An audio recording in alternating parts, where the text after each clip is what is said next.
நேயர்களே, இன்றைக்கு மத்திய கிழக்கு கொதிநிலையை நாம் பார்க்க போகிறோம். முதலாவதாக, ஈரானுக்கு அணுசக்தி ஒப்பந்தம் செய்யத்திற்கான நேரம் முடிந்துவிட்டது என்று அமெரிக்காவுடைய ஜனாதிபதி டொனால்ட் ட்ரம்ப் எச்சரிக்கை விட்டிருக்கிறார்.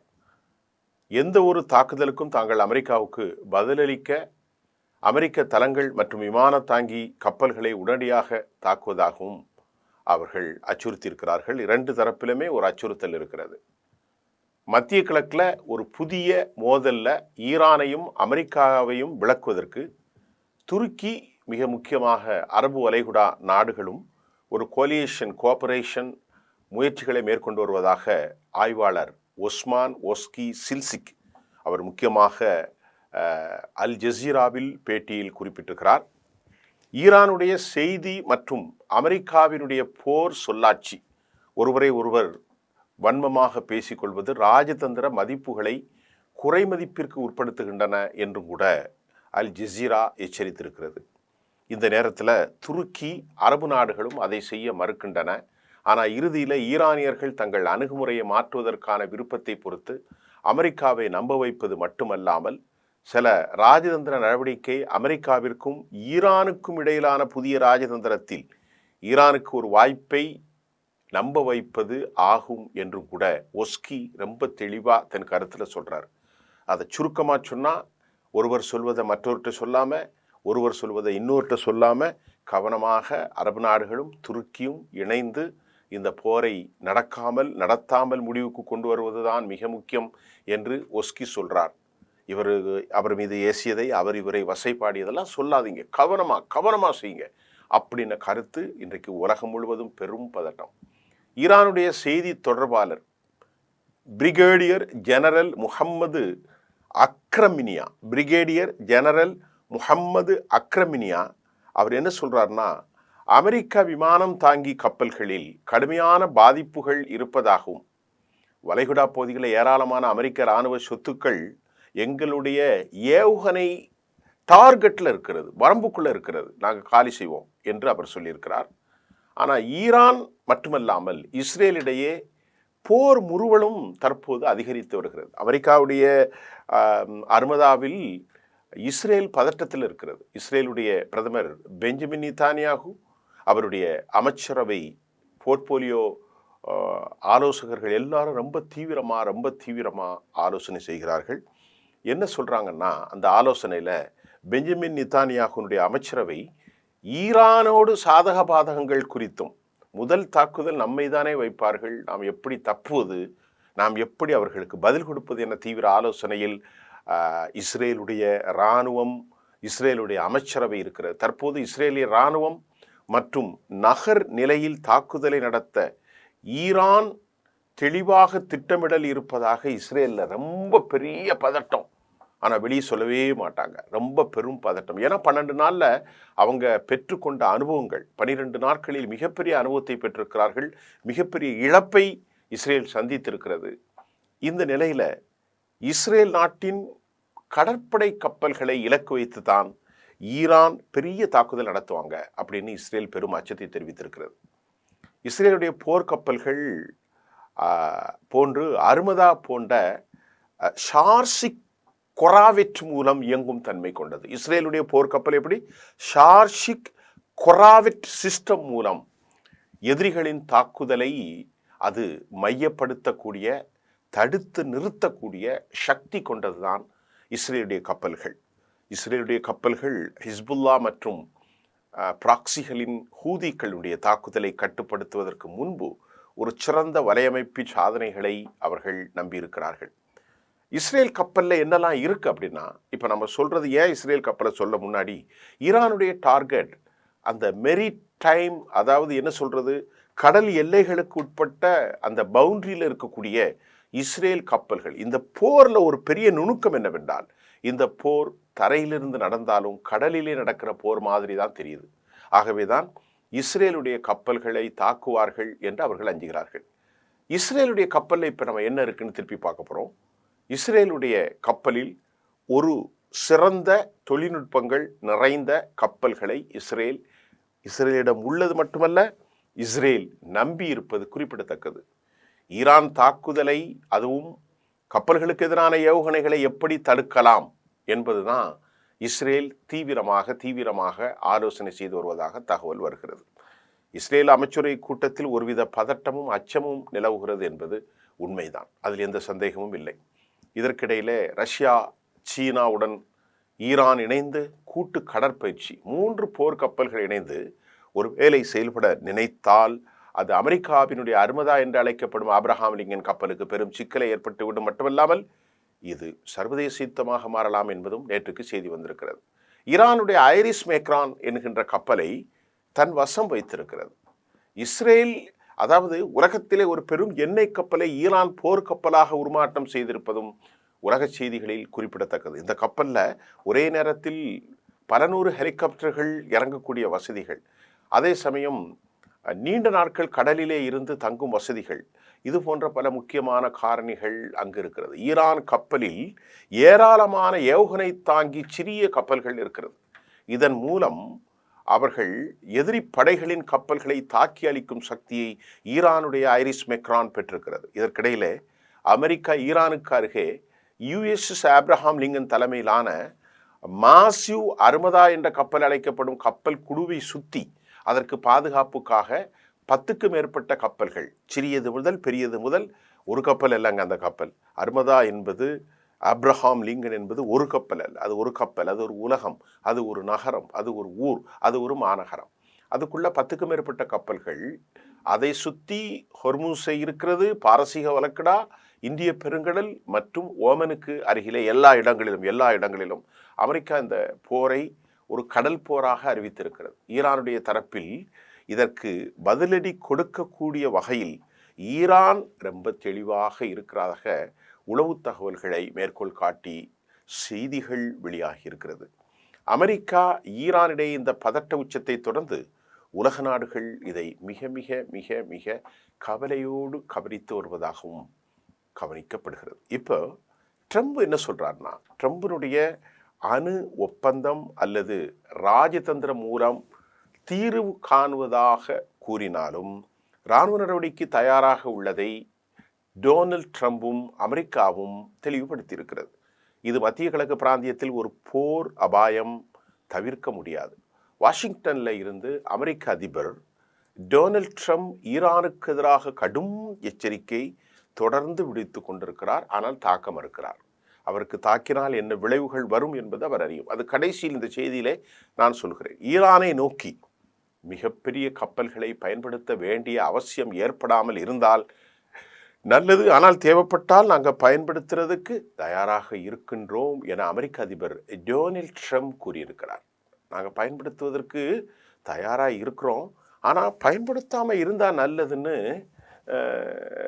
அவர் அப்படியே சொல்கிறார். அதற்கு காரணம் அது வெனிசுவேலா இல்லை என்பது கூட அந்த செய்தியில் நீங்கள் புரிந்திருப்பீர்கள். இது ஒரு பெரிய நாடு, பெரிய ராஜ வல்லமை கொண்ட ஒரு தேசம் என்பதுதான் அமெரிக்காவினுடைய இஸ்ரேலுடைய பயம். ஏனென்று சொன்னால் இவர்கள் இருப்பது ஒட்டுமொத்த அரபு பிராந்தியத்திற்கு பெரும் லாபத்தை தரும், பெரும் பாதுகாப்பை தரும், பெரும் அரணை தரும் என்பதை இப்போது எல்லா நாடுகளும் உணர்ந்திருக்கிறது.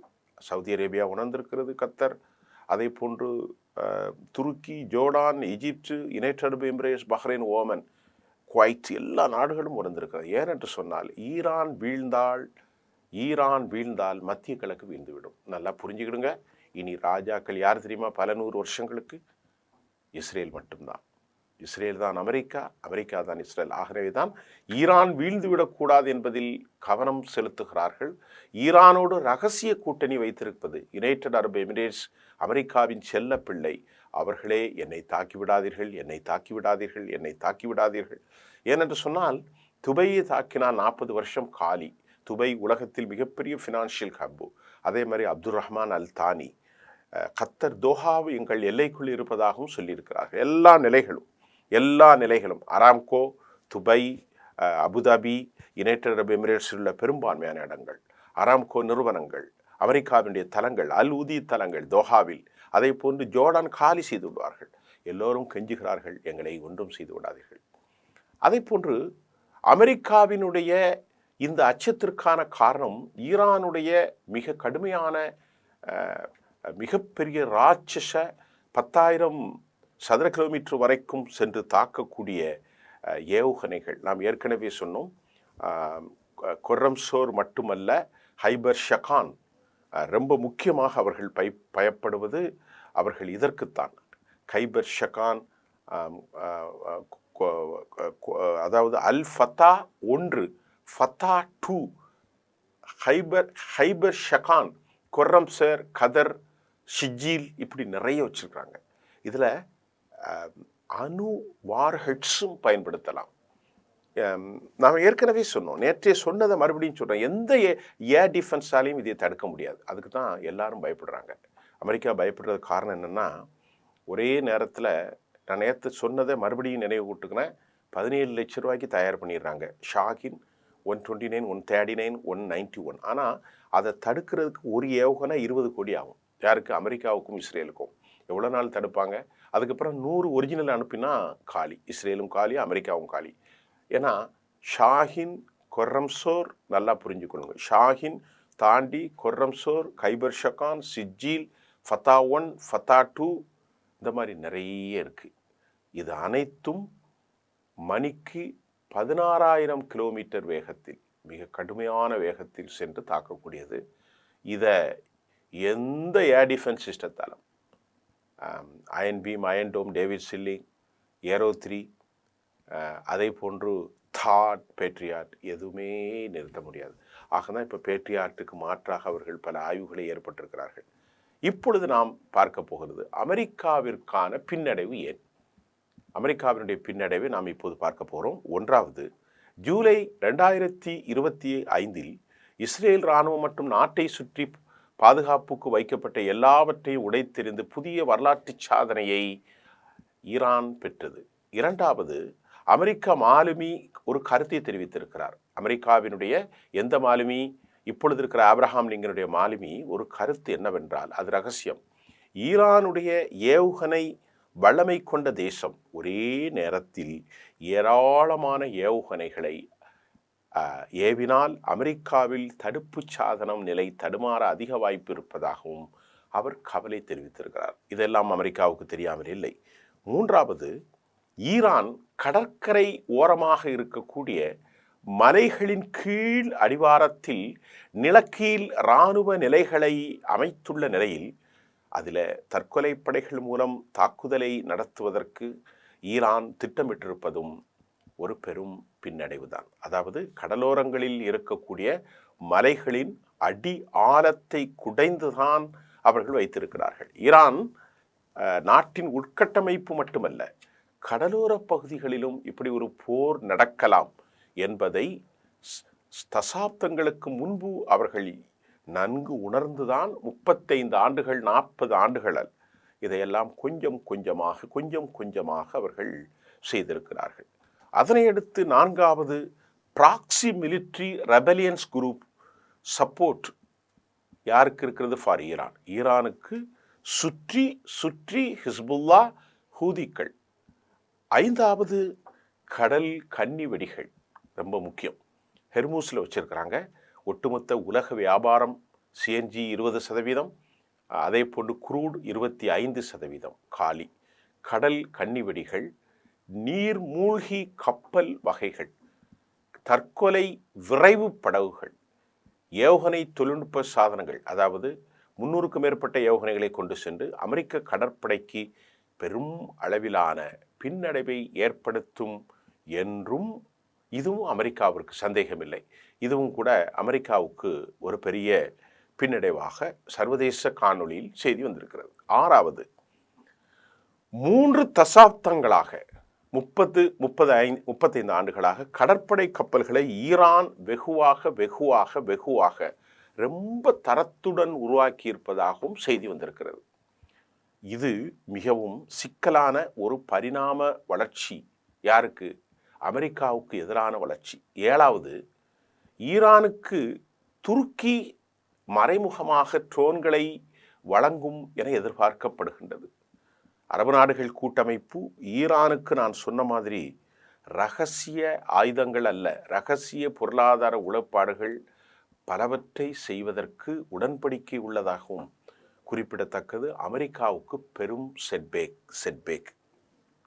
ஏன்னா அதில் முக்கியமான சொல்கிறது பாருங்க, கடலை தவிர வேற எந்த இடத்துலையும் அமெரிக்கா தாக்க முடியாது. ஏன்னு கேட்டால் எல்லா தளங்களும் தங்கள் நாடுகளை தாக்குவதற்கு ஈரான் தாக்கி விடுமோ என்று அஞ்சுகிறார்கள். சரியா? அதனால கடற்படையை தவிர, அப்ரஹாம் லிங்கனை சுற்றி இருக்கிற 8 கப்பல்களையும் தவிர அவர்களுக்கு வேறு எந்த ஏர்பேஸை, அதாவது கடலில் இருந்து தாக்குவதை தவிர நிலத்திலிருந்து தாக்குவதற்கான மிலிட்ரி பேஸ் எதுவும் இல்லை என்பதை நாம் பார்க்க போகிறோம். அடுத்து 8வது பாயிண்ட் என்ன அப்படிங்கிறத ரொம்ப முக்கியமாக பார்க்குறோம். அமெரிக்காவுக்கு எதிராக சைபர் தாக்குதல், டேட்டா ஹேக் செய்வதில் உலகில் பெரும் வல்லமை கொண்ட முதன்மை நாடாக ஈரான் தான் இருக்கிறது. உலகத்தில் மிகப்பெரிய அளவிலான டேட்டா ஹேக் செய்வதில் அமெரிக்காவை குழப்புவதில், ஏனென்றால் அண்மை காலத்திற்கு முன்பு இஸ்ரேலை அவர்கள் ஏராளமான செய்திகளை எடுத்து, இஸ்ரேல் 12 நாள் தாக்குதலில் யாரெல்லாம் தாக்கினால், அவனுடைய பெயர் என்ன, அந்த விஞ்ஞானி இப்போது என்ன பணி செய்து கொண்டிருக்கிறான் என்பதெல்லாம் வெளியிட்டு ஏராளமான மலைபோல் குவிச்சலை அவர்கள் வைத்திருக்கிறார்கள். இப்பொழுது அதை அனைத்தையும் அவர்கள் பயன்படுத்துவார்கள். துல்லியமாக இஸ்ரேல் ஆடி போயிருக்கிறது, இஸ்ரேல் ஏன் மௌனமாக இருக்கிறது என்பதற்கு இந்த பதில் உங்களுக்கு தருகிறேன். 9வதாக பார்க்கின்ற போது அணு ஆயுதம் மற்றும் அணு உலைகள் மலைகளுக்கு கீழ் வைத்துள்ளது என்பதை, கடலோர பகுதிகளில் பல இராணுவ குடோன்களை வைத்திருப்பதையும் சொன்னோம். இப்போது ஆயுத குடோன்களில் ஏராளமான வெடிகுண்டுகள், ட்ரோன்களை அவர்கள் பதுக்கி வைத்திருக்கலாம். நாள் ஒன்றுக்கு 400 ட்ரோன்கள், 80,000த்திற்கு மேற்பட்ட ஷாஹித் தற்கொலைதாரிகள். இப்பொழுது நாம் பார்க்கிற சில முக்கியமான துள்ளியை பார்க்கின்றோம். நான் இப்பொழுது உங்களுக்கு தருவது அனைத்தும் ஒரு கலெக்டிவ் செய்தியாக தருகிறேன். ஒரு நாளிதழ் செய்தி அல்ல, பல நாளிதழ்களிலிருந்து முக்கியமான செய்திகளை ஃபில்டர் பண்ணி உங்களுக்கு தருகிறேன். இப்பொழுது 9 பாயிண்டும் சொல்லியிருக்கிறேன். அமெரிக்காவுக்கு ஏற்படுகிற பின்னடைவு என்ன, அமெரிக்கா ஏன் தயங்குகிறது, அமெரிக்காவின் சாதகம் என்ன, அமெரிக்காவின் பாதகம் என்ன. இப்பொழுது வான்வெளி தாக்குதல் மட்டும் போதாது. என்னன்னா, அமெரிக்காவுக்கு சொல்லியிருக்கிறாங்க, இங்கே பாருங்க, நீங்கள் மேலே இருந்து குண்டு போட்டு F-35, F-15, F-16, B-2 bombers, F-22 எல்லாவற்றையும் வைத்து மேலே இருந்து குண்டை போட்டு அடிச்சுனா அது மட்டும் ஒரு தேசத்தை மாட்டாது. உள்ள ஆட்சி மாற்றம் ஏற்படுத்தணும்னா நீ கீழே இறங்கணும். கீழே இறங்கினா காலி. இது அமெரிக்காவுக்கு ஏற்படுத்தியிருக்கக்கூடிய அச்சுறுத்தல் மட்டுமல்ல, கடந்த காலங்களில் அமெரிக்கா பெற்ற கசப்பான உணர்வுகள். பாயிண்ட் நம்பர் 2, இஸ்ரேல் மற்றும் சவுதி அரேபியா அமெரிக்காவுடனான இரகசிய திட்டங்கள் இப்போது நடப்பதாக செய்தி வந்திருக்கிறது. சவுதி அரேபியானுடைய மிக முக்கிய இராணுவ தலைவர் சல்மான் நியூயார்க்கில் ஆலோசனை நடத்தி கொண்டிருக்கிற செய்தியும் தற்போது கிடைத்திருக்கிறது. அவர்கள் என்ன ஆலோசனை நடத்துகிறார்கள் என்று தவறவில்லை. சவுதி இஸ்ரேலுக்கு, ஈரானுக்கு எதிராக செயல்படாது. இருந்தாலும் அமெரிக்காவின் நம்பக கூட்டாளிகளான இஸ்ரேலும் சவுதியும் நேரடி தொடர்பில் அமெரிக்காவிலே இருக்கிறார்கள். 3வது, இஸ்ரேலுடைய அணு ஆயுத நிலைகளை குறித்து உளவு தகவல்களை வழங்கியிருப்பதாக கூறப்படுகிறது. இஸ்ரேலுடைய அணு ஆயுத நிலைகள் குறித்து உளவு தகவல்களை இஸ்ரேல் அமெரிக்காவுக்கு வழங்கியிருக்கிறது. ஈரானுடைய அணு ஆயுத நிலைகள் குறித்து நாம் ஏற்கனவே சொன்ன மாதிரி சவுதி இராணுவ அமைச்சர் முகமது பின் சல்மான் தற்போது வாஷிங்டனில் இருக்கார். இதனைத் தொடர்ந்து ஜியோகிராஃபிக்கல், புவியியல் ரீதியில் ஈரான், யுனைடெட் அரபு அமீரகம், ஓமன், அதே போன்று Yemen, Saudi Arabia, Kuwait, Iraq, Azerbaijan ஆகிய நாடுகளுக்கு பக்கத்தில் இருப்பதுதான் ஈரான் தலைநகரான தெஹ்ரான். அசர்பைஜானுக்கு பக்கத்தில் தெஹ்ரான் இருக்கிறது. ஒருவேளை அமெரிக்கா போர் விமானங்கள் மூலம் தாக்குதல் நடத்த வேண்டும் எனில் அசர்பைஜானை தாண்டி வர வேண்டும். இப்படி இருக்கையில் ஈரானை தாக்க ஏற்கனவே சொன்ன நாடுகளை தாண்டி எங்கள் வான்வெளியை பயன்படுத்த ஒருபோதும் அனுமதிக்க மாட்டோம் என்று யார் சொன்னா? அசர்பைஜான் அறிவித்து விட்டது. அப்போ பெரிய சிக்கல் சார். அசர்பைஜான்ல தான் ஏராளமான எண்ணெய்கள் இஸ்ரேலுக்கு போகிறது, அமெரிக்காவின் கூட்டாளி. இப்போ அசர்பைசான் ஈரான் பார்டரை எல்லை ஒட்டி இருக்கிறது, கஜகஸ்தானும் அந்த பக்கம் இருக்கிறது. அசர்பைசானுடைய வெளிவிவகாரத்துறை அமைச்சர் ஜெய்ஹூன் பைரோமோ, அசர்பைசானுடைய வெளிவிவகாரத்துறை அமைச்சர் ஜெய்ஹூன் பைரோமோன் ஈரான் வெளியுறவுத்துறை அமைச்சரோடு நடத்திய தொலைபேசி உரையாடலில் எங்கள் நாட்டை கொடுக்க மாட்டோம் இஸ்ரேல் மற்றும் அமெரிக்காவுடன் அவர் இதை தெரிவித்திருக்கிறார். அவர் என்ன சொல்றாருன்னா, நாங்கள் அமெரிக்கா இஸ்ரேலோடு நல்ல நட்பாக இருக்கிறதா, ஆனால் எந்த இருப்பினும் எமது அண்மை நாடான ஈரானை தாக்குவதற்கு எங்கள் வான்வெளியை நாங்கள் ஒருபோதும் அனுமதிக்கப் போவதில்லை என அசர்பைசான் சொல்லியிருப்பது அமெரிக்காவுக்கு அசடுவலிது தர்ம சங்கடத்தை ஏற்படுத்தி இருக்கிறது. அதை போன்று யுனைடெட் அரபு எமிரேட்ஸ் வெளியிட்ட அமைச்சகம் UAE அமீரகம் வெளியிட்ட அதிகாரப்பூர்வ அறிக்கையில் ஈரானுக்கு எதிராக எந்த ஒரு விரோதமான இராணுவ நடவடிக்கைகளும் எங்கள் வான்பரப்பு, நிலப்பரப்பு அல்லது கடல் பகுதியை ஒருபோதும் பயன்படுத்த அனுமதிக்க மாட்டோம் என எல்லாரும் அமெரிக்காவுக்கு எதிராக இருக்கிறார்கள். அத்தகைய தாக்குதலுக்கு எந்த ஒரு தளவாட ஆதரவையும் நாங்கள் வழங்க மாட்டோம் என்று யுனைடெட் அரபு எமிரேட்ஸ் சொல்லிட்டது. சவுதி அரேபியாவின் வான்பரப்பை பயன்படுத்த எக்காரணம் கொண்டும் நாங்கள் அனுமதிக்க மாட்டோம் என சவுதி சொல்லிவிட்டது. இப்ப எல்லாரும் அச்சப்படுகிறார்கள், எல்லாரும் அஞ்சுகிறார்கள், எல்லாரும் பயத்தால் என்னன்னு கேட்டா, ஈரான் அடித்தால் 40 ஆண்டு காலம் யுனைடெட் அரபு எமிரேட்ஸ் பின்னோக்கி போய்விடும். உலகின் மிகப்பெரிய சுற்றுலா மையமாக, உலகின் மிகப்பெரிய ஃபினான்ஷியல் ஹப்பாக இருக்கும் துபாய் அவுட், ஷார்ஜா, அது பக்கத்தில் என்னது அபுதாபி, எல்லாம் காலி. அதனால் யுனைடெட் அரபு எமிரேட்ஸ் அப்படியே அச்சப்படுறான். ஐயோ, ஒரே ஒரு கொரம்ஷோர் விட்டால் போதும், ஒரே ஒரு கைபர் ஷகான் கொரம்ஷோர் 5 விட்டாச்சுன்னா காலி, துபாய் அவுட். துபாயில் உள்ள எல்லாம் கலிபாக்களும் கீழே போயிடும். அதுதான் அவன் பயப்படுறான். ஒன்று, துருக்கி பெரிய இராணுவ சக்தி, சவுதி அரேபியா பெரிய பொருளாதார சக்தி, துபாயும் பெரிய பொருளாதார சக்தி. இப்போ நம்ம கவனித்து கொள்ளுங்கள், ஈரான் ஒரு பெரிய இராணுவ சக்தி. இப்போ சவுதி அரேபியாவிலிருந்து எல்லா நாடுகளும், யுனைடெட் அரபு எமிரேட்ஸ், துருக்கி, கத்தார் எல்லாரும் நாங்கள் தரமாட்டோம். குறிப்பாக இதில் ரொம்ப முக்கியம் அசர்பைசான், அமெரிக்காவுடைய நெருக்கமான நாடு, இஸ்ரேலுக்கு எண்ணெய்களை கொடுத்து கொண்டிருக்கிறார்கள், கடத்தி கொண்டிருக்கிறார்கள். அவர்களும் நாங்கள் தரமாட்டோம் என அறிவித்து விட்டார்கள். அமெரிக்கா எக்ஸ்பர்ட் சொல்கிறான், நீ மேலேருந்து ஏதோ குண்டை போட்டு உள்ளே இறங்கினா காலிப்பா, பார்த்துக்கோ, உனக்கு நிறைய அனுபவம் இருக்குது அப்படின்னு சொல்லிட்டான். ஆனால் அமெரிக்காவுடைய என்ன சொல்கிறான், அமெரிக்கா நான் நேற்று சொன்ன மாதிரி பேச்சுவார்த்தையில் கண்டிஷன் போட்டால் நான் பேச வரமாட்டேன் அப்படின்ட்டு அப்பாஸ் அரக்கச்சி சொல்லிட்டாரு. பெரும் கொதிநிலை இருக்கிறது, அமெரிக்கா மிரட்டி கொண்டே இருக்கிறது. அமெரிக்கா ஒருவேளை கை வைத்தால் அமெரிக்கா நாட்டின் ஆட்சி மாற்றத்தை ஏற்படுத்தலாம் முடியாது. 56% ஷியா பிரிவின் வலிமையான பின்னணியில் அந்த மக்கள் இருக்கிறார்கள். அமெரிக்கா சொல்வது என்னென்னால், அவர்களை கொலை செய்தார்கள். அவர்களை கொலை செய்யாமல் என்ன செய்வார்கள், அவர்களுக்கு தண்டனை கொடுத்தார்கள், என்ன செய்வார்கள் என்ற கேள்வியை ஈரான் அனுப்புகிறது. நாங்கள் அவர்களுக்கு தண்டனை கொடுத்தோம், நாங்கள் தூக்கிலிட்டோம், எங்கள் நாட்டிற்கு எதிராக உளவு அமைப்பாக அவர்கள் இருந்தார்கள், அது எங்களுடைய ரைட் என்று சொல்கிறது. இதற்கிடையில் யூரோப்பிய யூனியன் ஒரு பெரும் தடையை, ஒரு நகைச்சுவையான தடை, வேதனைக்குரிய தடை என்றும் பலர் கருத்து தெரிவிக்கிறார்கள். IRGC என்பது Islamic revolutionary card and corps. இது 1979 உருவாக்கப்பட்டது. இதனுடைய எலெக்ட் சொசைட்டி இருக்கிறது. ஹமாஸுக்கு எதிராக அல் கொய்தா, இது போன்ற கடுமையான உலக தீவிரவாத இயக்க பட்டியலில் IRGC தேக்கப்பட்டிருக்கிறதாம். ஏனென்றால் அவர்கள் மக்களை கொலை செய்தார்களாம். எவ்வளவு வேடிக்கை! 2.5 ஆண்டுகள போரில் 2 லட்சம் பேரை ஊனமாக்கி 81,000 1 லட்சம் பேரை கொலை செய்த இஸ்ரேல் படையை அவர்கள் இதில் சேர்க்கவில்லை. அவர் நாட்டில் உளவு பார்த்தவர்களை தண்டித்தார்கள் என்று IRGCயை பயங்கரவாத பட்டியலில் யூரோப்பிய யூனியன் சேர்த்திருக்கிறது. ரொம்ப வேடிக்கை.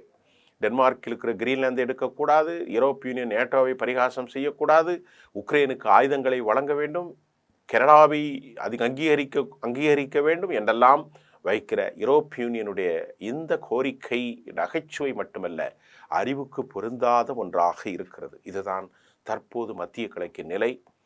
நாம் நிறைய கஷ்டப்பட்டே உங்களுக்கு செய்திகளை தர வேண்டும். நீங்கள் நிறைய பேர் ஆதரவளித்து அதை பார்த்து கொண்டிருக்கிறீர்கள். இதுதான் நாங்கள் உங்களுக்கு தர வேண்டும். இதற்காக பல மணி நேரம் உழைப்பு செய்துதான் இதை தர வேண்டி இருக்கின்றது. பல மணி நேரம் எல்லா செய்திகள் நான் சொன்னது ஃபுல்லாகவே ரொம்ப அத்தன்டிசிட்டியான செய்திகள். எல்லாவற்றிலும் இருந்து அந்த செய்தியை உங்களுக்கு கூட்டு கலவையாக கொடுத்தா தான் இன்ட்ரெஸ்டாக இருக்கும். அதனால் ஒவ்வொரு இன்டர்நேஷனல் மீடியாவிலும் இருந்து எடுத்து கூட்டு கலவையாக நாங்கள் உங்களுக்கு தருகிறோம். மீண்டும் அடுத்த செய்தியிலே தர காத்திருக்கிறோம். மீண்டும் உங்களை சந்திக்கும் வரை நன்றி.